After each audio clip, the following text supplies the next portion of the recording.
Item ಯಾವುದೇ ಇರಲಿ try ಮಾಡಿ ಆಚಿ ಚಿಕನ್ ಮಸಾಲಾ. ಮುಸಲ್ಮಾನರನ್ನ ಈ ತರ ಬಳಸ್ಕೊಳ್ಳೋದು ಬಿಡೋದು ನಿರ್ಣಾಯಕ ಸಂದರ್ಭ ಬಂದಾಗ ಈ ತರ ಕೈ ಬಿಡ್ತಾರೆ. ಕಡೆಗೂ ನೋಡಿ ಬಿಕಾಸ್ ಕಾಂಗ್ರೆಸ್ ಹೊರತುಪಡಿಸಿ ಉಳಿದಂತಹ ಪಾರ್ಟೀಸ್ ಏನಿದಾವೆ ಅವ್ರಿಗೆ ಮುಸಲ್ಮಾನರು ಬೇಕಾಗಿಲ್ಲ. ಬಿಕಾಸ್ ಓಪನ್ ಅವ್ರು ಹೇಳ್ತಾರೆ ನಮ್ಗೆ ಸಾಬ್ರೋಟ್ ಬೇಡ ಅಂತ. ಓಪನ್ ಒಂದ್ ನಿಮಿಷ ಕೇಳಿಸ್ಕೊಳ್ಳಿ, ಸಾಬ್ರೋಟ್ ಬೇಡ ಅಂತಾರೆ. ಮತ್ತು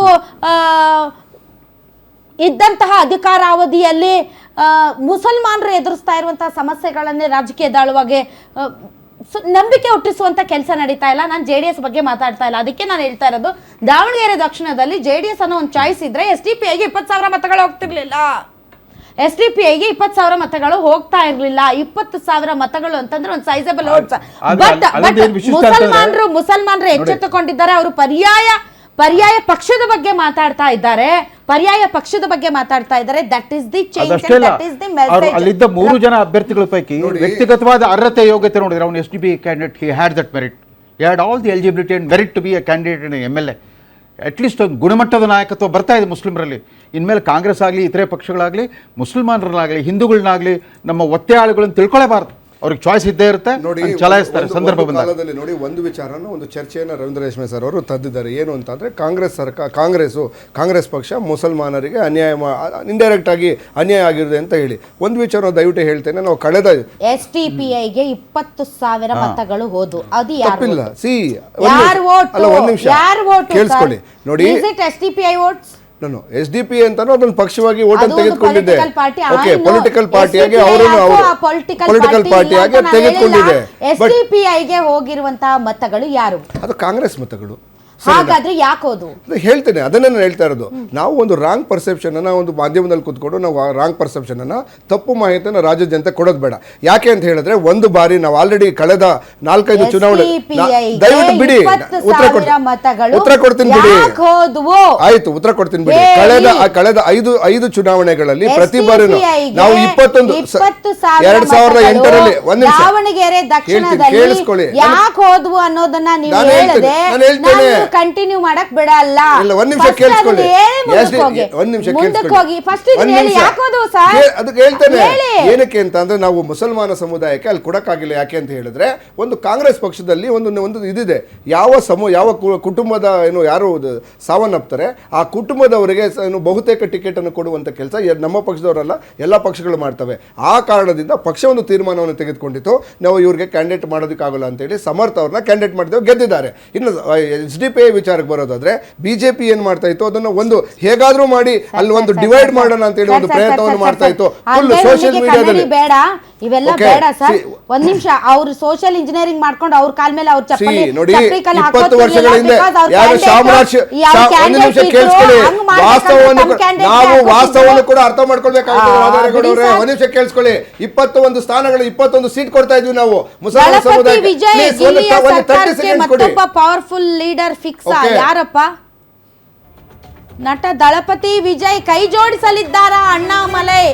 ಪಾಪ ಏನೂ ಇಲ್ಲದೆ ಇರುವಂತಹ ಪಕ್ಷಕ್ಕೆ 11.24% ಮತ ಬ್ಯಾಂಕ್ ಅನ್ನ ಗಳಿಸಿಕೊಟ್ಟಂತ ಅಣ್ಣಾಮಲೈನ ಟಿಶ್ಯೂ ಪೇಪರ್ ತರ ಬಳಸ್ಕೊಂಡು ಬಿಸಾಕ್ಬಿಟ್ಟು BJP ಅವರು, ಯಾರಿಗ್ ಗೊತ್ತು, ಅಣ್ಣಾಮಲೈನ್ ಬಿಟ್ಟಿದ್ರೆ ಇವತ್ತು ವಿಜಯ್ ತರ್ತಾ ಇರುವಂತಹ ಆ ಮ್ಯಾಂಡೇಟ್ ಅನ್ನ ಅಣ್ಣಾಮಲೈ ಒಂದು ಹೊಸ ನೆರೇಟಿವ್ ಅಲ್ಲಿ ರೂಪಿಸ್ತಾ ಇದ್ರು.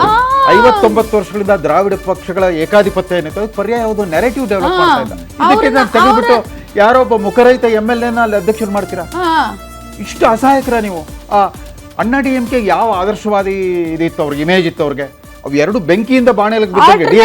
ಆಲ್ಟರ್ನೇಟಿವ್ ಅಣ್ಣಾಮಲೈ ಆಗ್ತಾ ಇದ್ರು. ಬಟ್ ಅಣ್ಣಾಮಲೈ ವಿಜಯ್ ಅವರಿಗೆ ಸಾಥ್ ಕೊಡುವಂತಹ ಸಾಧ್ಯತೆ ಇದೆ. ತಮಿಳುನಾಡಿನ ರಾಜಕೀಯದಲ್ಲಿ ಒಂದು ಹೊಸ ರೀತಿಯಾದಂತಹ ಮನ್ವಂತರದ ಕಾಲ.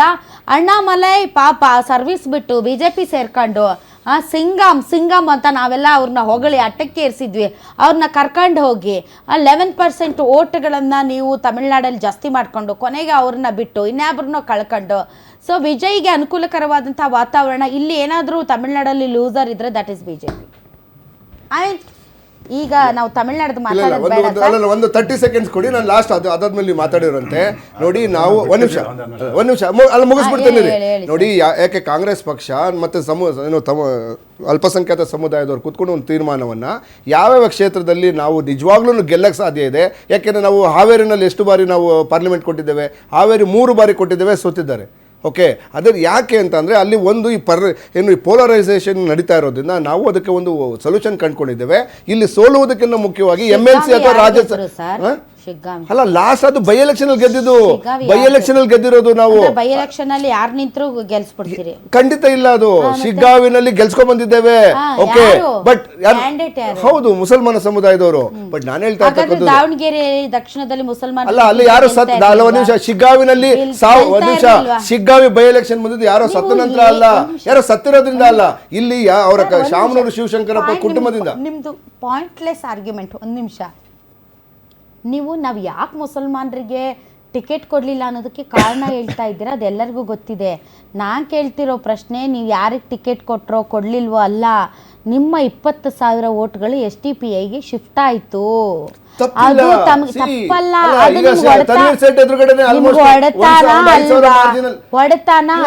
ಖಂಡಿತ ಅಲ್ಲ.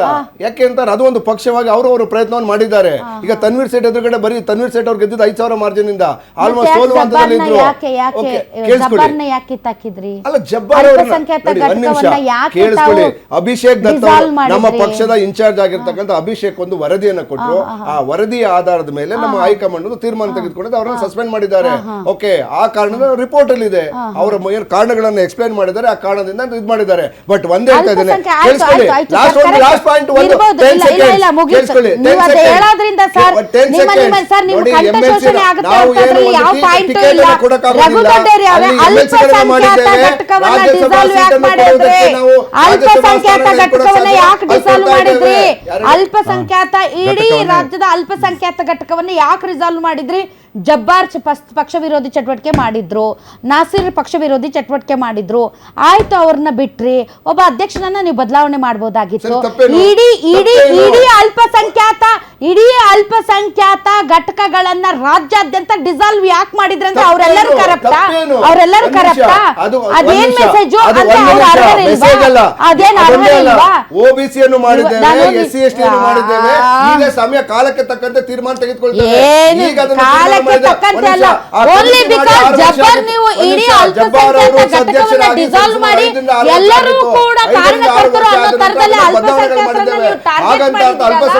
ಅಲ್ಪಸಂಖ್ಯಾತ ಸಮುದಾಯವನ್ನು ವಿರೋಧ ಮಾಡ್ತಿರ್ತಾರೆ. ಅಲ್ಪಸಂಖ್ಯಾತ ಸಮುದಾಯಕ್ಕೆ ನ್ಯಾಯ ಒದಗಿಸಿರೋದೇ ಕಾಂಗ್ರೆಸ್. ಆಯ್ತು, ಮುಗೀತು. ಕೇಳಿ, ನಾನು ನಿನ್ನೆ ಮಂಗಳೂರಿಗೆ ಹೋಗಿದ್ದೆ. ಮಂಗಳೂರಲ್ಲಿ ಒಂದು ಕಾರ್ಯಕ್ರಮದಲ್ಲಿ ಭಾಳಷ್ಟು ಜನ ಮುಸಲ್ಮಾನರು ಸಿಕ್ಕಿದ್ರು. ನಾನು ಜಸ್ಟ್ ಕೇಳಿದೆ ಒಂದು ಕುತೂಹಲಕ್ಕೆ, ಏನು ಸರ್ ಏನಂತೀರಿ ಅಂತ. ಅವ್ರು ಹೇಳಿದ್ದು, ನೋಡಿ, ಈ ಜಬ್ಬಾರ್ ಅವ್ರನ್ನ ತೆಗ್ದಿದ್ದಾರೆ, ಅದೇನೋ ಅಲ್ಲಿ ಏನಿದೆಯೋ ಏನೋ, ಇಡೀ ಅಲ್ಪಸಂಖ್ಯಾತ ಘಟಕವನ್ನೇ ಡಿಸಾಲ್ವ್ ಮಾಡಿ ಜಬ್ಬಾರ್ ಮಾಡಿರೋದಕ್ಕೆ ಇನ್ನು ಉಳಿದ ಘಟಕದ ತಾಲೂಕು ಅಧ್ಯಕ್ಷರು, ಜಿಲ್ಲಾಧ್ಯಕ್ಷರು, ಸದಸ್ಯರು ಇವರೆಲ್ಲ ಏನು ತಪ್ಪು ಮಾಡಿ, ಲೆಟ್ ಮೀ ಫಿನಿಶ್, ಮಧ್ಯ ಮಾತಾಡಬೇಡಿ.